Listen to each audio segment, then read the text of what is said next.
Bonjour, bonsoir. Mon nom c'est Medan Gankam. Bienvenue sur ma chaîne CSWUS qui signifie Change Start with Us. Cet acronyme a été choisi pour refléter ma conviction profonde que le changement souhaité passe par l'action de chacun d'entre nous, que ce soit la vôtre ou la mienne. Seule notre action collective nous permettra de créer la société dont nous rêvons. Aujourd'hui, j'aimerais parler de la relation diaspora et camerounais du pays comme moi. Mais comme vous le savez, je commence toujours par deux proverbes. Le support dont tu as besoin, mais que tu négliges et rejettes par orgueil, arrogance et prétention, fera le bonheur de quelqu'un d'autre et il ne faudra pas pleurer.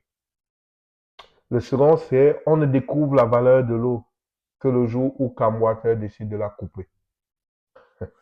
Pensez-y bien, ils vont nous accompagner tout le long, ces deux proverbes. J'aimerais partager avec vous une histoire qui m'est arrivée récemment avec une connaissance du pays. Donc j'ai une connaissance ici au pays, un voisin en fait, au quad, comme on dit, qui m'a envoyé un texte dans lequel il est très critique, mais de façon virulente, envers la diaspora camerounaise. Je serais vraiment curieux de savoir ce que vous en pensez en commentaire. Donc pour, pour ceux qui me font l'honneur de voir mes vidéos, mettez les commentaires, que vous soyez de la diaspora ou pas. Je serais vraiment curieux de savoir quels sont vos commentaires par rapport à la dynamique diaspora et Camerounais qui sont restés au pays. Est-ce que vous avez la même perception que moi ou pas? Donc, je vous dirais, cette histoire, vraiment, pour moi, en fait, a été un manque de respect flagrant envers nos frères et sœurs qui vivent dans la diaspora.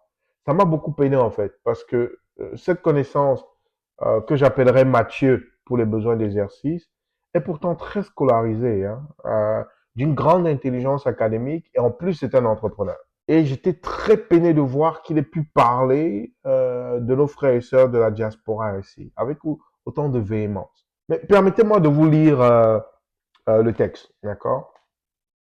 Il dit, je cite, tu as un compatriote qui est tranquillo à l'étranger.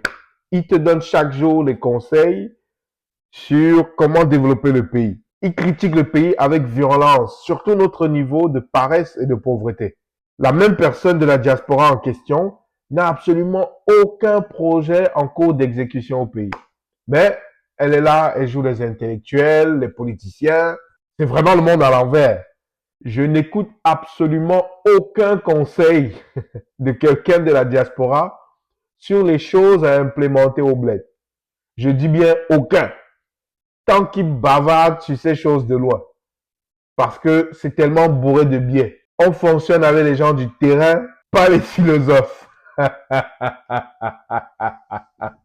je, je, en fait, je me demande même par où commencer. J'ai eu le texto là hier. Je me demande même par où commencer en fait. Je suis dans le quartier, le texto tombe. Merde. Mais j'ai trouvé ça drôle. Mais je me suis quand même ressaisi et je lui ai demandé, mais en fait, qu'est-ce que tu attends en fait de la diaspora de façon factuelle? Il me dit, il faut que la diaspora soit beaucoup plus une diaspora de terrain. Hein, qu'elle doit s'inspirer de la diaspora japonaise, chinoise, sud-coréenne, en développant et en supportant des projets locaux. J'ai dit, ah, c'est bien. Mais est-ce que tu sais même de quoi tu parles? Parce que, à titre d'illustration, hein, en 2022, selon un rapport de la Banque mondiale, hein, intitulé, je pense, Remittance Brave Global Headwind. Excusez mon anglais cassé là, c'est pas ma langue. Les immigrants camerounais, hein, ont expédié vers le Cameroun 365 millions de dollars en 2022. Donc on parle à peu près de 230 milliards. 230 milliards en 2022. Hein. Et c'est en hausse de 5% par rapport à l'année 2021 où on avait envoyé on avait reçu en fait des gens de la diaspora 350 millions de dollars. Donc, déjà, je ne sais pas si c'est de quoi il parle. Et si je tiens compte du fait que la répartition des fonds transférés dressée par le ministère des Relations extérieures du Cameroun, écoutez bien, c'est le ministère camerounais qui explique comment les fonds reçus de la diaspora sont répartis. 65,8% de 230 milliards a été simplement réparti pour la consommation courante. 12,71% pour l'investissement, que ce soit mobilier ou immobilier. 6,87, donc à peu près 7% pour l'épargne. Et même si la proportion affectée aux activités génératrices de revenus n'est que de 14% plus ou moins, cela représente quand même 322 millions de francs CFA. Affectés à des activités génératrices d'emploi. 322 millions de francs CFA. Ah, peut-être pour Mathieu, c'est pas beaucoup. Lui qui n'a déjà rien. Peut-être ça, c'est pas beaucoup. Hein? Lui et moi, on est là, 11 devant 11. On n'a rien. Mais bon, disons, à l'échelle de nos voisins, c'est vrai. Mais ça reste quand même 322 millions qu'on a reçus en une année pour des activités génératrices d'emploi. Donc, en fait, ces transferts d'argent-là sont généralement destinés à l'entretien des familles à majorité. Je vous ai dit, c'était à peu près 65-66%. Ça veut dire que ils ont pour but, cet argent-là est envoyé pour supporter les frais de santé, la scolarisation, les dépenses à caractère social et religieux, donc tout ce qui est un peu ostentatoire, deuil, mariage, baptême, hein, à l'intérieur de la sphère familiale. Donc, on peut conclure que les transferts d'argent de la diaspora soutiennent aussi l'économie locale, car les familles en question qui reçoivent cet argent de la diaspora, hein, famille ou entreprise, hein, elles vont dépenser cet argent dans les marchés locaux. Donc, surtout en l'absence d'un système de protection sociale et d'assurance sociale, les transferts des fonds constituent en réalité une source de revenus additionnels importante pour de nombreuses familles au pays. Il permet en fait l'accès à des services sociaux de base comme l'éducation et la santé. Mais allons-y, même banalement, règle du pouce. Donc, si on estime hein, que chaque membre de la diaspora transfère au pays directement ou indirectement, hein, que l'argent qu'elle envoie touche au moins 2-3 personnes, cela veut dire que la diaspora camerounaise impacte au moins 14 millions de citoyens, adultes ou mineurs. 14 millions par année, à peu près. Vous imaginez? Mais soyons conservateurs. Assumons que seul le tiers, parce qu'aujourd'hui, le ministère des Relations extérieures, des Affaires étrangères, estime que la diaspora a à peu près de 7 millions. Donc, disons que c'est juste le tiers qui envoie l'argent. Même si on assume ça, que c'est juste le tiers, ça veut dire que, toujours avec le principe que leur argent impacte au moins 2-3 personnes, voire 5 parfois, mais on va dire 2-3 personnes. On parle quand même de 4 à 6 millions de personnes au pays qui dépendent directement ou indirectement de la diaspora. Mais les Camerounais qui pensent même comme Mathieu, là, hein, est-ce que vous réfléchissez même, bardé de PhD, maîtrise, on se demande même, est-ce que vous parce qu'après vous êtes surpris, les gens remettent en question notre formation ici au pays. Est-ce qu'on réfléchit même, hein? Est-ce que... Mais, ce que Mathieu même oublie, c'est ici que ça devient intéressant, ce que Mathieu même oublie là, hein, on prend les biais, ce que Mathieu oublie, c'est qu'on a un ami commun en Bénin, lui et moi, on a un ami commun en Bénin. Et que je me rappelle que cet ami commun en Bénin venait à peine de finir l'université. Donc, il avait débuté un petit boulot de caissier là. Hein, il voulait pas que ça s'ébruite. Il avait sa petite ici au quartier. Il avait un petit boulot de caissier et il avait pris un deuxième boulot. Bon, nous on le taquinait directeur, enfin, lui il disait directeur au lave-vaisselle. Enfin, c'est pour dire qu'il était plongeur dans un restaurant. Non, et on est là le Joka. Mathieu appelle le Benguis devant moi. Parce que je savais que Mathieu avait lancé un petit business. Il dit, ouais, grand frère, j'ai besoin que tu m'aides. Pardon, prête-moi 150 000 francs hein, pour mon entreprise que je viens de lancer là, je te rembourserai. On parle d'une affaire qui avait, je crois, c'était en 2015. Hein. Je te rembourserai. Moi, je sais que mon gars, avec son salaire de caissier et de plongeur, parce que lui, il m'expliquait il me parlait souvent que c'était difficile. Donc, je sais qu'avec son salaire de caissier et de plongeur, cette somme de 150 000 qui avait l'air de rien, c'était beaucoup pour lui. C'est plus de 100 euros. C'était beaucoup pour lui. Mais il comprenait la situation de Mathieu et il voulait motiver son ami, notre ami en fait. Donc, il a pris 100 000 francs de son épargne. C'est à peu près, ça se rapproche de 200 euros, à peine. Il a pris 100 000 francs de son épargne. Il a emprunté un 50 000. Et Mathieu, devant moi, lui a dit, je vais te rembourser. Il m'a donné les détails après, mais Mathieu, devant moi. Parce qu'il n'était pas content de Mathieu. Mathieu, devant moi, dit, je vais te rembourser. je, je vous laisse deviner. Je vous laisse deviner la suite. Il n'a jamais remis. Mais c'est le même Mathieu aujourd'hui qui critique virulemment la diaspora. Allons jusqu'à s'interroger, mais pourquoi la diaspora n'investit pas au pays? Est-ce que les Camerounais réfléchissent? Quand tu, quand ton, quand la misère a corrompu ton cœur et ta morale et ta tête, ça donne des affaires comme ça. Donc, tu as l'air en fait d'un fou. Tu as juste l'air d'un fou, de quelqu'un qui est perdu dans l'espace. Merde. Je rigole, mais en réalité, il y a un sentiment anti-diaspora au pays que je perçois souvent. Et je trouve que on devrait arrêter. Le discours du oh, les benguistes, ils ne savent que critiquer le système du pays. Oh, ils se prennent même pour qui? Juste parce qu'ils ont voyagé, les, les gens de la diaspora n'ont aucun projet au pays, ils parlent. Mais projet au pays, même en quoi? Avec qui? Avec toi, Mathieu. Après que tu, après que tu aies mangé et digéré les 150 000 de notre élément de la diaspora, que tu critiques aujourd'hui, hein, il t'a donné ça pour aider ton entreprise. Mais tu n'as jamais remis.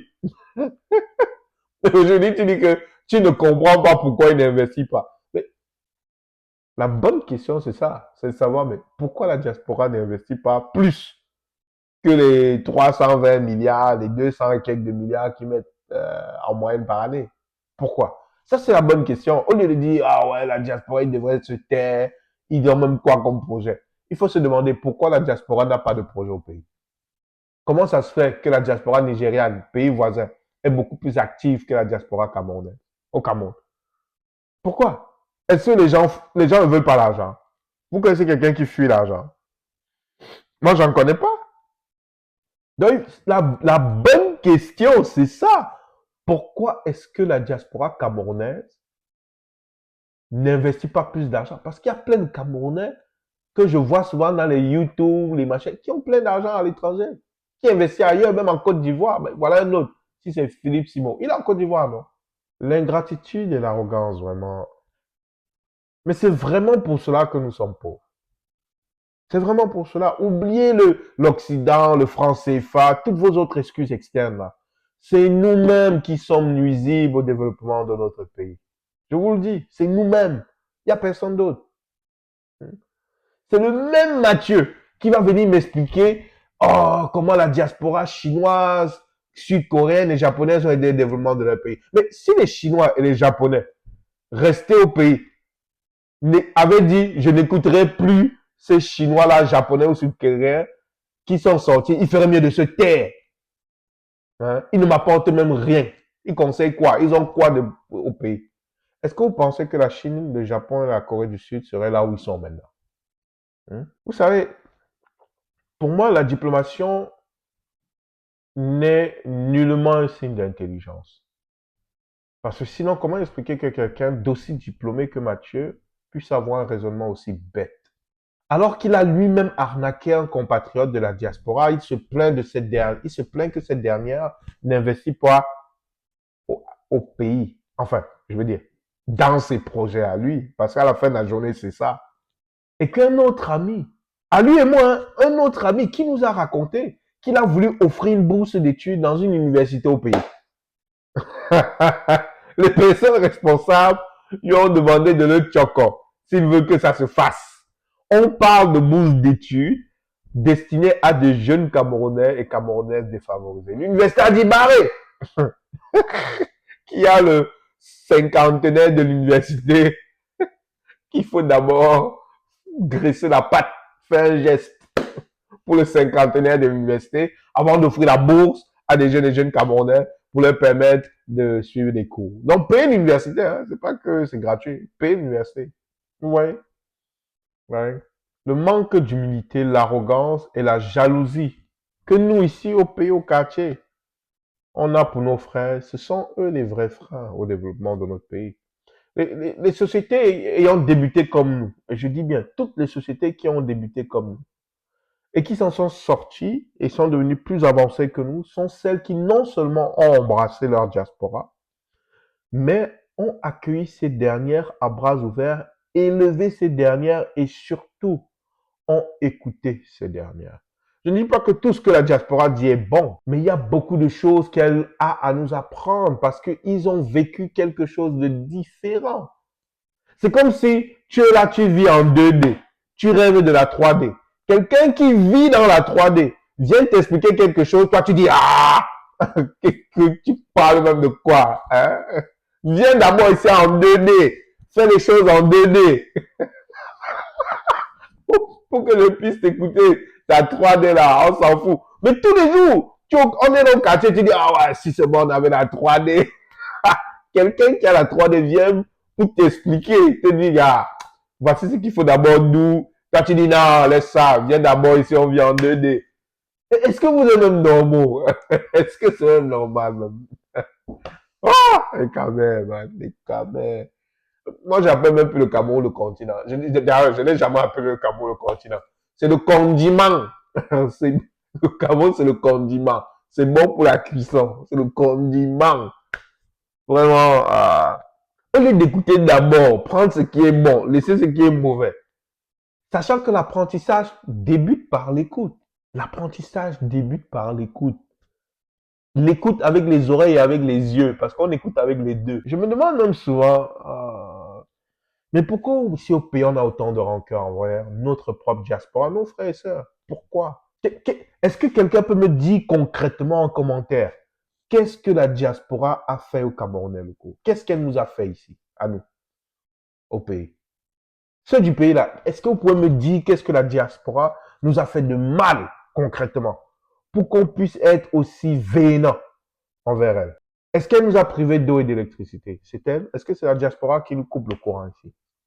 Hello. Est-ce que c'est la diaspora qui détruit nos routes, nos rues, nos villes, qui salit nos rues? Est-ce que c'est la diaspora qui fait ça? Est-ce que c'est la diaspora qui fait en sorte que nos hôpitaux soient sous-financés, sous-équipés, dysfonctionnels et mal entretenus? Est-ce que c'est la diaspora? Ou encore, peut-être c'est elle, hein, qui fait en sorte que notre système de justice soit aussi injuste. Mais dites-moi, que reproche-t-on réellement à la diaspora? Ses critiques, ses conseils? Être criticard de son expérience étrangère que vous n'avez pas, que nous n'avons pas en réalité, et qu'elle veut bien nous partager afin qu'on puisse s'améliorer parce qu'elle a vu des choses qui se faisaient bien ailleurs. Elle peut ne pas avoir raison sur tout, mais elle a beaucoup de choses à nous apprendre. Et quant à ses conseils, mais n'est-ce pas la preuve d'amour? N'est-ce pas la preuve de considération qu'elle a envers nous ici au pays, afin que nous puissions avoir du succès? Conseille-t-on des gens qu'on ne considère pas? Posez-vous la question. Nous devons arrêter de dénigrer notre diaspora, sincèrement, et plutôt commencer à la valoriser. Car le jour où elle décidera qu'elle en a marre et qu'elle arrêtera les Western Union, rappelez-vous le proverbe de l'eau. Peut-être c'est à ce moment-là que nous allons ressentir dans notre chair et dans nos poches l'importance de la diaspora camerounaise. Et nous n'allons pas pleurer, hein. Le jour où on va couper le robinet Western Union là, il ne faut pas pleurer parce qu'on aura simplement récolté ce qu'on a semé. Car c'est nous au pays collectivement qui aurons poussé et qui poussons notre diaspora à se détourner du Cameroun. C'est nous collectivement. Mais comme d'habitude, quand on vous parle, vous dites que ah, n'est-ce pas, vous aimez voir avec les yeux et toucher avec le doigt, non? Il faut continuer. En tout cas,